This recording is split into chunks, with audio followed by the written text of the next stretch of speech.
नमस्ते। भारतीय संविधान का उद्देश्य एक समान समतामूलक समाज की स्थापना करना है। इसके लिए अनुसूचित जातियों, अनुसूचित जनजातियों और सामाजिक तथा शैक्षणिक रूप से पिछड़े वर्गों को विशेष संरक्षण और आरक्षण देने की व्यवस्था की गई है। अनुच्छेद 15, 4 और 16, 4 इसी उद्देश्य की पूर्ति हेतु बनाए गए हैं। अनुच्छेद 15, 4 यह राज्य को अधिकार देता है कि वह सामाजिक और शैक्षणिक रूप से पिछड़े वर्गों या अनुसूचित जातियों, जनजातियों के लिए विशेष प्रावधान कर सके। अनुच्छेद 16, 4 यह राज्य को यह शक्ति देता है कि वह किसी पिछड़े वर्ग को जो राज्य की सेवाओं में पर्याप्त रूप से प्रतिनिधित्व नहीं कर पाता, आरक्षण प्रदान कर सके।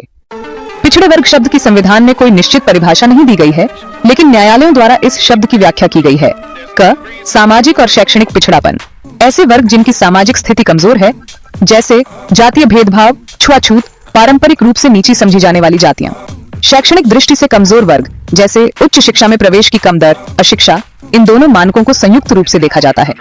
ख प्रशासनिक पिछड़ापन अनुच्छेद 16, 4 में पिछड़ेपन के साथ साथ यह भी देखा जाता है कि वह वर्ग राज्य सेवाओं में पर्याप्त प्रतिनिधित्व नहीं करता। ग आर्थिक पिछड़ापन नहीं, बल्कि सामाजिक पिछड़ापन प्रमुख। केवल आर्थिक आधार पर पिछड़े वर्ग को नहीं माना जा सकता।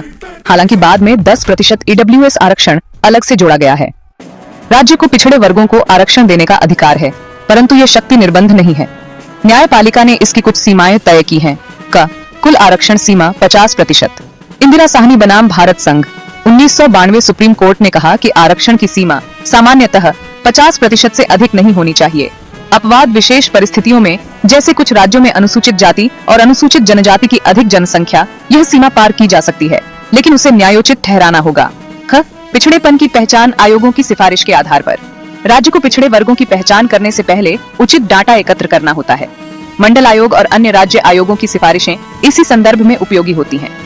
ग क्रीमी लेयर सिद्धांत इंदिरा साहनी केस 1992 सामाजिक और शैक्षणिक रूप से पिछड़े वर्गों में से भी क्रीमी लेयर यानी संपन्न वर्ग को आरक्षण का लाभ नहीं दिया जा सकता। यह सिद्धांत अन्य पिछड़ा वर्ग पर लागू होता है, अनुसूचित जाति और अनुसूचित जनजाति पर नहीं। घ योग्यता की उपेक्षा नहीं। आरक्षण का अर्थ यह नहीं कि योग्यता को पूरी तरह दरकिनार कर दिया जाए। आरक्षण केवल अवसर की समानता को सुनिश्चित करने का साधन है।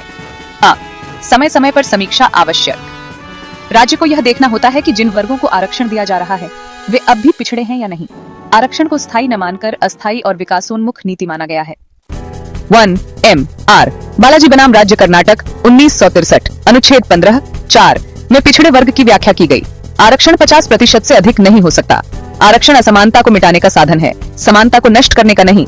2 इंदिरा साहनी बनाम भारत संघ मंडल केस 1992 अन्य पिछड़ा वर्ग को आरक्षण की पुष्टि की गई। क्रीमी लेयर सिद्धांत लागू किया गया। 50% सीमा को सामान्य नियम माना गया। 3 नगेश्वर राव बनाम राज्य आंध्र प्रदेश 1966 पिछड़ेपन का निर्धारण सामाजिक और शैक्षणिक मानकों से ही हो सकता है। 4 मार्था आरक्षण केस जयश्री लक्ष्मण राव पाटिल बनाम महाराष्ट्र राज्य 2021 सुप्रीम कोर्ट ने कहा कि 50% सीमा को पार नहीं किया जा सकता जब तक कोई असाधारण परिस्थिति न हो। राज्य को पिछड़े वर्गों की पहचान करने का अधिकार है, लेकिन उसका आधार मजबूत होना चाहिए। अनुच्छेद 15, 4 और 16, 4 भारतीय संविधान के वे प्रावधान हैं जो सामाजिक न्याय की अवधारणा को साकार करते हैं। पिछड़े वर्ग के नागरिक की पहचान मुख्यतः सामाजिक और शैक्षणिक पिछड़ेपन के आधार पर की जाती है। राज्य को आरक्षण देने की शक्ति है, लेकिन वह न्यायिक समीक्षा के अधीन है। न्यायपालिका ने यह सुनिश्चित किया है कि आरक्षण का दुरुपयोग न हो और यह केवल समान अवसर उपलब्ध कराने का साधन बना रहे। धन्यवाद। प्लीज वीडियो को लाइक, सब्सक्राइब, शेयर और कमेंट करना ना भूलें।